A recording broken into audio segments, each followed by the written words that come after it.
Hi, and welcome to Coaching Curve's question and answer session. I love today's question, so I'm just going to get right into it and ask it. What advice would you give to people having trouble asking for help, even from loved ones? What I find when it comes to asking for help or reaching out and getting support, the problem that essentially comes up is worthiness issues. So not feeling like you're good enough or a fear that something will, ruin that relationship. Perhaps that person will abandon you. We all do need support though. And whether it's on the emotional realm, physical, mental, financial, whatever it is, we all do need support and we do like to give support and people do appreciate that. You might be okay asking for support on the physical realm or the mental, but maybe it's the emotional or the financial that you're having issues with. So it's good to be aware of what area in particular that you're having issues with and perhaps why. A good way to do that would be to go into your body when you're thinking about, I'm going to reach out and ask, oh, where are you feeling that discomfort? Is it your stomach? Is it your chest? And perhaps it's a scared part of yourself that's maybe an old memory. It could be that with that person you've asked for help in the past and it didn't turn out too good. Or it could be childhood related. Either way, you made a decision. You couldn't reach out for help. You needed to deal with things by yourself. That can be quite a lonely place to be. A first thing I would suggest is to soothe that part of yourself. So if it's an old wound or whatever it is, soothe the scared part. And so imagine you talking to your best friend or a child that you love dearly, because sometimes it is an inner child memory. And my major tip that will really help shift from being uncomfortable with receiving to really being able to ask for help is grabbing a paper and pen. It's pretty simple. And writing 100 reasons that you think you are worthy of receiving support. If it's financial, if it's a particular thing that you're asking for, write that down in your heading. Be really specific. The 100 reasons I am worthy of receiving emotional support are, and then you start writing. And why 100? Good question. Once it gets over 80, it's been proven that your brain will actually get on board to help you achieve what you want. So you've got the hindbrain, the midbrain, and the forebrain. The forebrain is your more conscious self. It's the part that takes new action and creates change. You need the hindbrain, which is primitive, and the midbrain to be on board as well. So once you get over 80 reasons, your hindbrain goes, oh, this must be really important. This is, needed for survival.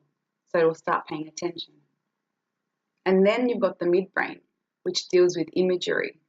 So once you're reading these answers out loud, you're picturing why you're worthy. And it starts to think, well, yeah, this is true.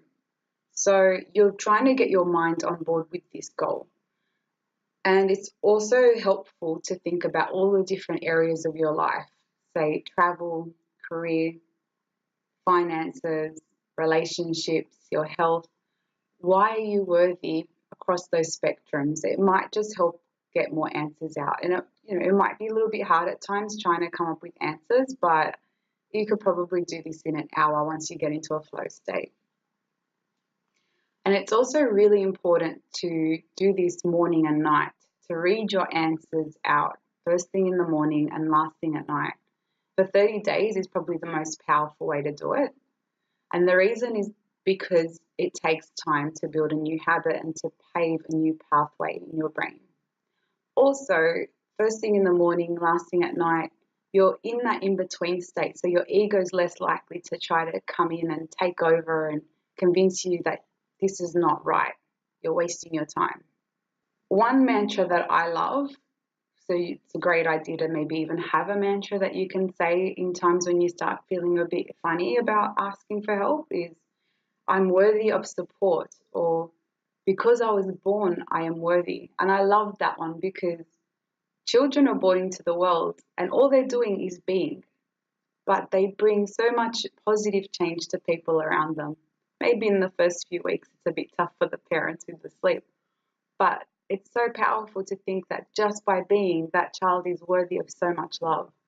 And if we can just apply that into our own lives and remind ourselves of that, even as adults, we are worthy because we were born. So if you're thinking that this is too much to write down your 100 reasons, this is a lot to ask for me, I just ask you, what state is your relationship in? Are you feeling resentment because you're not able to ask for help? Do you have this longing that is causing some distance between you? So I think sometimes it's worth putting in that effort just so you can bridge that gap and feel more connected, not only to your partner, but to yourself. And also, what's the worst case scenario of you asking? It's them saying no. No, the word no will not kill you, but it could open up an opportunity to discuss your preferences and try to reach some more compromise expectations and boundaries that you both have. I understand that in order to receive, it leaves us in a very vulnerable state at times, but I think that in order to truly give, you need to know how to receive. And if you don't, then you're denying the person an opportunity to enjoy the gift of giving and receiving your gratitude as well.